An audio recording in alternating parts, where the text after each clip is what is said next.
closer to neutral and these concerns about Fed independence come up, then the interplay of that data is going to be so much trickier, and I think inflation becomes a big part of the story again. Do you think that on the margins, and this is a big if the data is confusing, as we just heard from Tiffany Wilding, that Fed officials will be less likely to cut rates because of the political overlay right now? Legal matters get sorted out, that they'll err on the side of, let's not touch this. Again, when we look at outside of the labor market and inflation, other indicators that would push the Fed in one direction or the other are pretty constructive. Financial conditions are quite loose. Earnings expectations are good. And really, it's only the labor market impacted by a bunch of structural factors that looks weak at all. This is a pretty robust economy. Only the labor market is sort of a big call, considering the fact that, consumption is driven by people who have jobs and they need to have a paycheck in order to go out and spend. It just raises this issue of, can you see that rotation, the outperformance of the rest of the S&P beyond big tech if you don't get a jobs recovery in a more significant way? I think that you can, because from our perspective, if we expect good earnings this year, and street consensus estimates around 15% earnings growth, even the more conservative folks like ourselves, 10 to 12% earnings growth, that's a pretty good year. It's very difficult to see mass layoffs or a real deterioration of the labor market when you have earnings that are that constructive. And so that is a backdrop where I think we can see some broadening in the market. And I will say, for the last 5 years, I have not been on the side of broadening. I have not been on the side of small caps. But I do anticipate that this quarter we will continue to see some broadening and rotation in that direction. What changed, do you think? What's changed for you? It's a little bit of everything. But if I were to put it down to one thing, I'll put aside earnings, I'll put aside the Fed that still I think is biased to cut a couple of times this year, if not more. At the end of the day, we are in an election year, and all of the noise around all of the policy prescriptions or ideas that have been put out might be disruptive in our markets land, but they are about supporting the economy. And when that is your zeitgeist, I think it's very difficult to be bearish. Lauren, good to see you. Thanks for dropping by. Lauren Goodwin there of New York Life. That take at the end there, that comment, very important with regards to what happens this afternoon. The President of the United States speaking in Detroit. Exactly. I was thinking as she's talking about, well, we're going to get a lot more of those ideas coming out later today when the President speaks. We're 13 days into January, and I have a whole list of populist ideas as we gear towards the midterm election. Kind of crazy, isn't it? We're talking about GDP growth of 3-4%.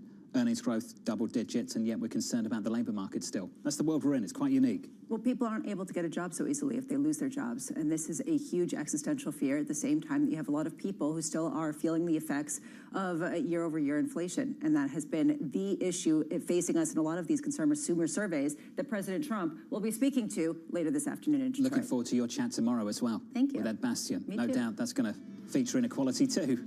Yeah, and how well right now they're more leveraged to the upper end of the K, so they're in better shape. Big time. Check that out tomorrow alongside Aaron Kennedy, Clear Harbor, the former White House trade official, Kate Kalukowicz, Alex Altman of Barclays. You will hear from the Delta Airlines CEO, Ed Bastian.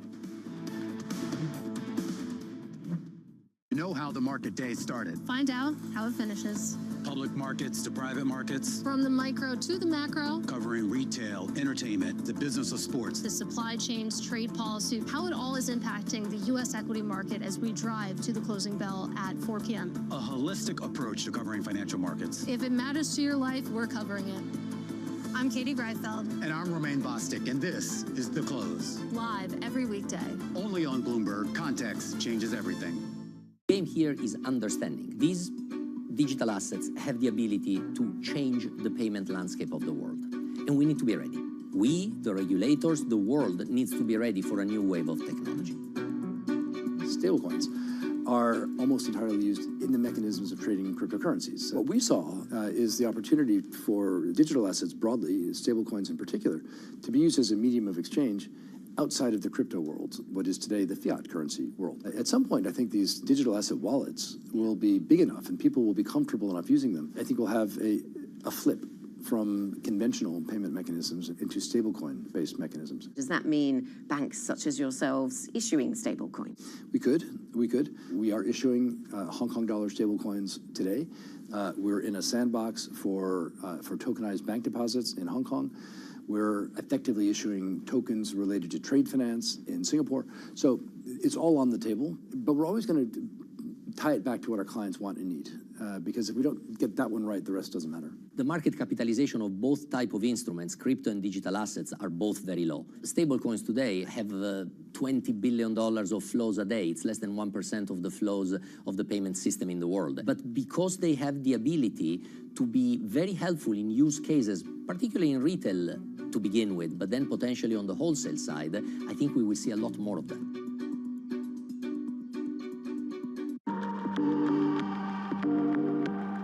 We have two crises, two essential crises, and for both it's now or never: democracy and climate, and they are absolutely interlinked.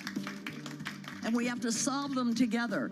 We're losing the democratic infrastructure and norms to deal with the climate, and we're losing the climate stability that is essential for a democracy.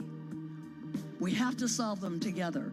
We've never faced a threat like this to our democracy at a time when it's a perfect storm, at a time when we're being told by climate scientists, some of you may be in this room, that we have to cut our emissions, fossil fuel emissions, in half in 5 years now.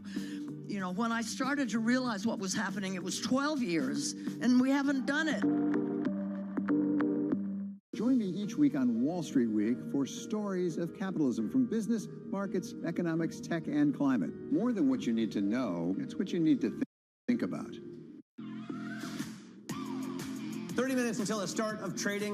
Matt Miller. I'm Danny Berger. Bloomberg Open Interest starts right now.